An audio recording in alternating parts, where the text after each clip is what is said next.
Bagaimana hukum meminum obat pencegah haid pada saat haji? Ya. Boleh saja kalau itu dia perlukan. Kalau misalnya dia khawatir ketinggalan pesawat atau khawatir kalau dia haid akan terlambat, boleh saja. Tapi dengan catatan, ya, dia memakai cara pencegah haid yang paling bagus dan diberi oleh dokter yang ahli, agar supaya tidak mengganggu kesehatannya dan tidak mengganggu siklus haidnya.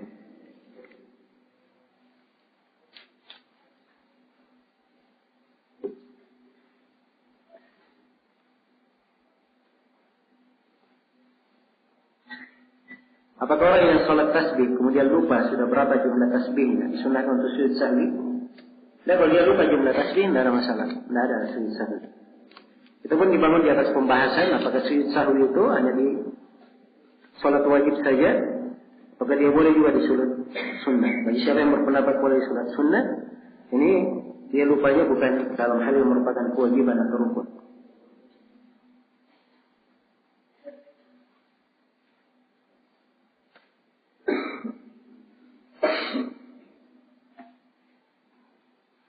Apakah sah wudu jika wudu tidak bersambung disebabkan karena tiba-tiba air tidak mengalir? Misalnya mencuci kaki di rumah tetangga.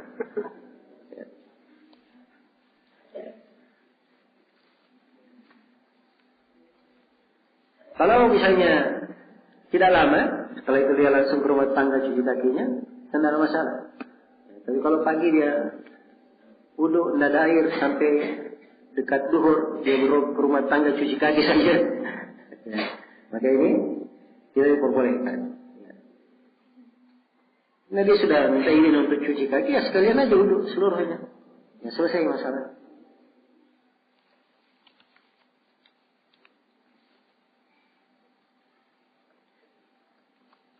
Ini pertanyaan kenapa kayak kena air pertanyaannya? Atau pertanyaan dari akhwat?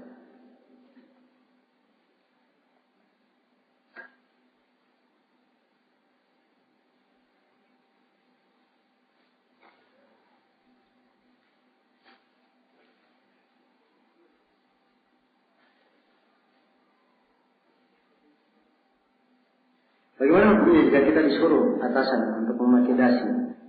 Apakah wajib untuk menaatinya? Dan benarkah bahwa berdasi itu bentuk menyerupai orang kafir? Nah ya, dasi itu sudah biasa orang pakai dasi. Di mana-mana orang pakai dasi. Nah, sekolah pakai dasi. Ya. Semuanya orang pakai dasi. Mana menyerupai orang kafir? Dia bukan bentuk ibadah khusus orang kafir. Jelas ya? Nah, semua orang yang dilakukan orang kafir dikatakan menyerupai orang kafir. Orang kafir makan minum, kita juga makan minum. Ya. Serupa kan? Yang dikatakan menyerupai orang kafir itu kalau merupakan ciri ibadah mereka atau ciri khusus mereka, tidak ada di tempat lain. Nah, itu baru menyerupai orang kafir. Dan kalau sudah tersebar di tengah kaum muslimin, itu tidak menyerupai orang kafir namanya. Sepanjang tidak ada pelanggaran syariat di dalamnya. Dan magidasi itu bukan hal yang melanggar. Jelas ya? Baik. Itu dari sisi hukum tasyabuhnya. Ya. Saya sebutkan tadi bahwa wallahu a'lam tidak ada bentuk tasyabuh padanya.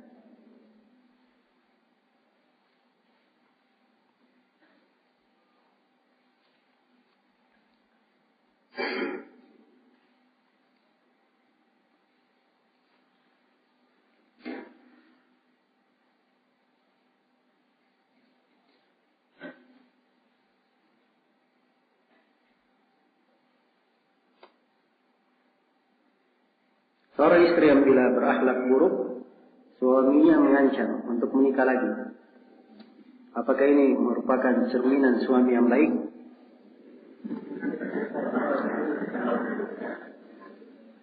Nah, ini repot ya, kasus. Ya, masalah yang terjadi. Ya, jangan ditanyakan di sini. Nanti khawatir ada masalah antara suami istri, dibawa ke pertanyaan. Nanti sampai ke rumah saya sudah tanya kepada Ustaz. Itu tidak benar kamu.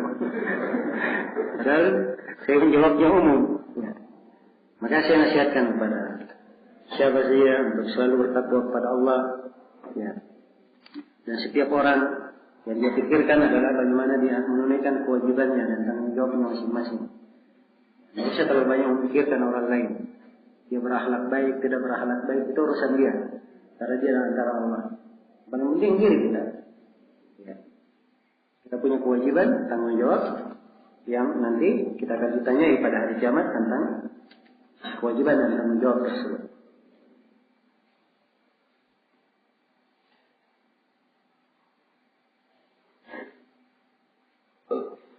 Jika seorang lupa mengusap anggota wudu, apakah dia harus memulai lagi wudunya? Apakah cukup mengusap yang dia lupa? Iya.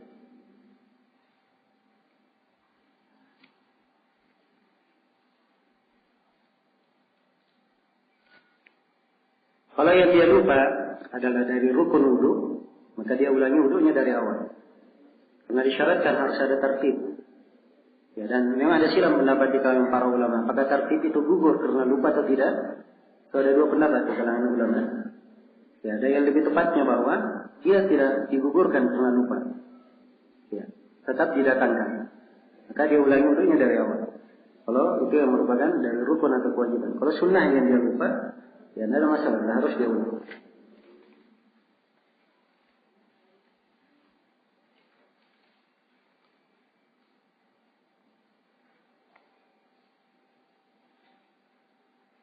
Bagaimana hukum menahan buang angin bagi orang yang kembung perutnya? Boleh saja kalau dia ingin tahan, tidak ada yang melarang. Dia menahannya. Siapa yang melarang? Cuma menjadi masalah kalau dia menahan pada saat apa? Pada saat dia sholat. Ya, kalau dia luar sholat, dia bebas untuk menahan, sepanjang tidak membahayakannya tentunya. Kalau itu membahayakannya, maka tidak boleh membahayakan diri. Ya. Kalau alasannya capek beruduk terus, bisa dia tahan, nggak apa-apa dia tahan. Kalau di dalam sholat, Nabi SAW bersabda, la sholata bihadratil ta'am, wala wa huwa yudafi'uhul akhbatan. Tidak ada sholat ketika makanan telah hadir, dan ketika dua hal yang buruk dari depan maupun belakang mendesak mau keluar. Kalimat tidak ada sholat di sini, ini dilihat kepada bagaimana jenis yang dia tahan itu. Kalau melalaikan dia, tidak tahu apa yang dia baca, tidak sempurna dalam sholatnya, maka ini sholatnya tidak syah. Tidak sholat artinya sholatnya tidak syah. Tapi kalau dia tetap bisa sholat sempurna, namun kurang khusyuk saja, ya, maka sholatnya la sholata, tidak ada sholat artinya tidak sempurna sholatnya. Tidak sempurna sholatnya. Sholatnya syah tapi tidak sempurna. Ya makruh. Ya Allah Ta'ala. Baik.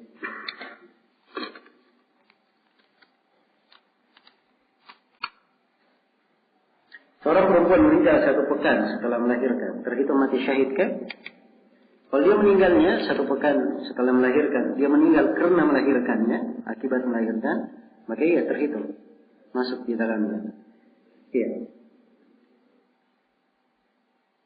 Hadis-hadis yang menjelaskan tentang itu, ya, kaitannya karena dia melahirkan. Apakah pada saat dia melahirkan atau setelah dia melahirkan, akibat dari melahirkan itu. Apakah mandi janabah dari haid sama dengan mandi janabah dari junub? Iya. Jawabannya iya, sama. Khusus untuk perempuan yang rambutnya sulit ditembus air, tentunya ya, dia melepaskan ikatan rambutnya. Dia lepaskan ikatan rambutnya. Dan hadits Ummu Salamah yang kita baca tadi, rambutnya lebat, ini kalau memang lebat tapi masih bisa tembus. Ya.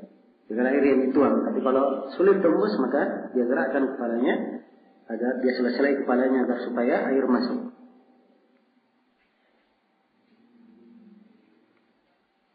Pada kaidah pertama penulis membedakan antara kufur dan riddah, bukan membedakan. Ya. Itu tidak membedakan, tapi membawakan dua bahasa. Satu bahasa kufur, satu bahasa riddah, dan artinya sama.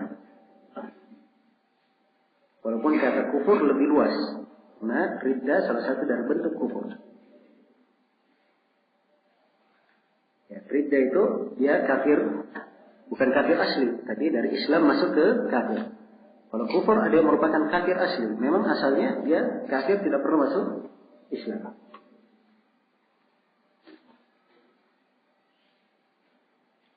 Tayamum apakah dari taharah kubra atau sugra?